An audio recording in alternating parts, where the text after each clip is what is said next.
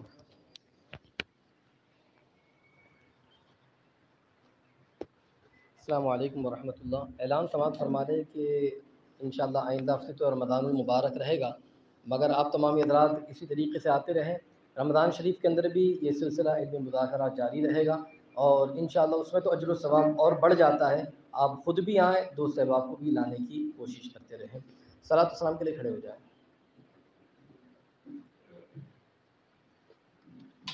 مصطفیٰ جانے رحماں تیرا ہو سلام شمع بز میں، ہدایات تیرا ہو سلام شہر یارے ایرم تاجدار غرم، شہر یارے ایرم تاجدار غرم، نوبہار شفاعت تیرا ہو سلام، مصطفیٰ جان رحماں تیرا ہو سلام شمع بز میں، ہدایت تیرا ہو سلام، کاش محشر میں جب ان کی آمد اور بھیجے سب ان کی شوقت پیلا ہو سلام، مجھ سے خدمات کے خود سیکھا ہے ہر رضا، مجھ سے خدمات کے خود سیکھا ہے ہر رضا، مصطفیٰ جان رحماں تیرا ہو سلام شمع بز میں، ہدایت تیرا ہو سلام۔ الصلاۃ والسلام علیک یا رسول اللہ، الصلاۃ والسلام علیک یا حبیب اللہ، الصلاۃ والسلام علیک یا نور من نور اللہ صلی اللہ تعالیٰ علیہ وسلم۔ ربنا آتنا في الدنيا حسنة وفي الآخرة حسنة وقنا عذاب النار ربنا ظلمنا أنفسنا وإن لم تغفر لنا وترحمنا لنكونن من الخاسرين اللهم إنك عفو تحب العفو فاعف عنا يا كريم اللهم احفظنا من كل بلاء الدنيا وعذاب الآخرة اللهم إنا نجعلك في نحورهم ونعوذ بك من شرورهم وصلى الله تعالى على خير خلقه ونور عرشه محمد وآله وأصحابه أجمعين برحمتك يا أرحم الراحمين والحمد لله.